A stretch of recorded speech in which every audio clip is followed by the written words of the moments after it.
Hello, welcome to this video where we look at the distance between a point and a line.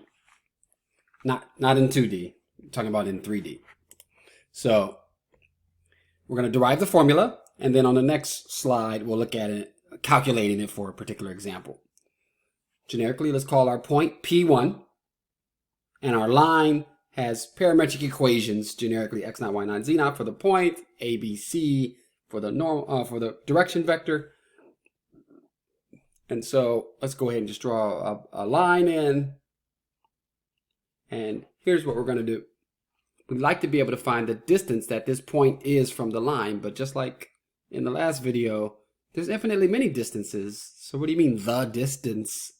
And what we mean is the shortest distance, this perpendicular drop down distance. So you go grab another point that's on the line. We know the point that's on the line because we have it x naught, y naught, z naught in the parametric equations. So grab that point, get a vector that goes from that point to your given point. We're going to call that vector p naught to p. Your line has a direction vector, which is v, you know, the ABC from the multipliers on t. And our job, find this perpendicular drop down distance. I call it capital D here. Okay. Let's just use Pythagorean theorem. Oh, not Pythagorean theorem. Let's just use trig. There's an angle that the P naught P1 vector makes with the line. Call that angle theta. We have a right triangle where the opposite of theta is the capital D that we're looking for. And the hypotenuse is a vector, so we put absolute value bars to represent the magnitude of that vector. Sine of theta is opposite over hypotenuse.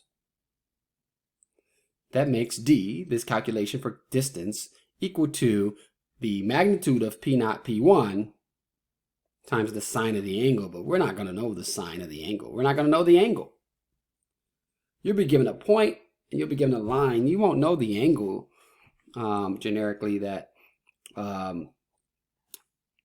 you're making with the given point on the line, but this formula should look familiar when you have the sine of the angle between two vectors and you have a magnitude of one vector. We saw in the cross product section that the magnitude of the cross product is the product of the magnitudes times the sine of the angle. So what we're missing is who is P naught P1 making an angle with? It's the vector V. So if there was a magnitude of V in here, then the numerator, then we would have the magnitude of the cross product. But you can't just put a mag V in without also dividing by it. This creates a numerator and denominator. But now we know, using the cross product's magnitude formula from above, that the numerator is the cross product between P naught P1 vector and V. And the denominator is just the magnitude of V. All right, we did it. We derived the formula. Remember what P naught is? P naught is the point that's on the line. P1 is the point that you're given. V is the vector, that's the direction vector for the line. And that's it. All right, great job, great derivation. Now let's go and calculate it. I have a line, I have a point. I don't really like the way the line is written horizontally. Let's write the line vertically. X equals, Y equals, Z equals. There's information hidden in that we can't really see as well when it's written horizontally. We can see the point 10, negative 3, 0. We can see the direction vector 4, 0, 4. What do we label that point 10, negative 3, 0? We label that point P naught. And then V is your vector 4, 0, 4. We have the formula, where it's our job to get the vector from P naught to P1. Initial point is P naught, terminal point is P1. So -1 minus a 10, 4 minus a minus 3, 3 minus 0, -11, 7, 3. This is the vector that we cross with v and find its magnitude. That gives us the numerator to our answer. All right, so -11, 7, 3, cross with 4, 0, 4. Sorry, it's so small. The I component, 28. The J component, 44 minus 12.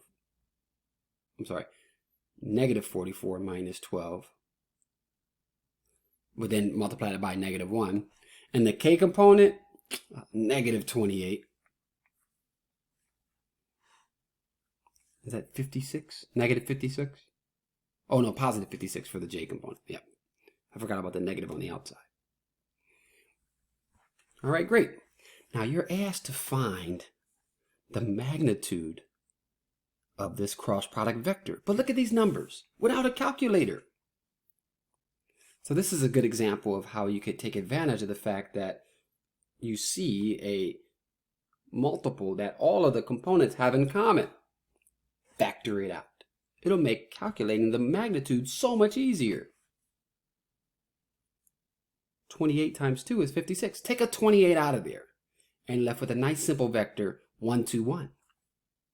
When it's time to find the magnitude, we won't forget about the 28. It's part of it, but we can focus in on the actual vector part 1, 2, 1 and quickly then be able to get its magnitude and then times by the 28. If that had been a -28, then what you're doing is times it by the absolute value of that. And so yeah, 28 rad 6 is your numerator. All right, denominator is the magnitude of v. What's v? V, 404. Right? You could definitely, that's doable, but why don't you pull out a 4 and have 101? When it's time for the magnitude, it'll be 4 rad 2 and get it quickly without having to make a mistake. We have our denominator, 4 rad 2. We have our numerator, 28 rad 6. So we divide.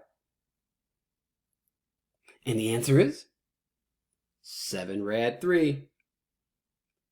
Good job. All right, that does it. That's the end of this lecture set on lines and planes. We've done a lot.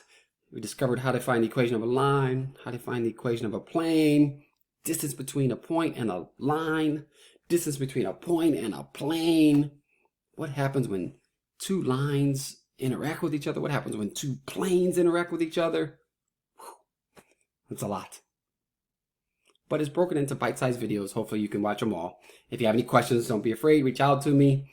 You can always comment down below. You can like and subscribe. And I will see you in the next video set where we're moving on to vector functions. Take care.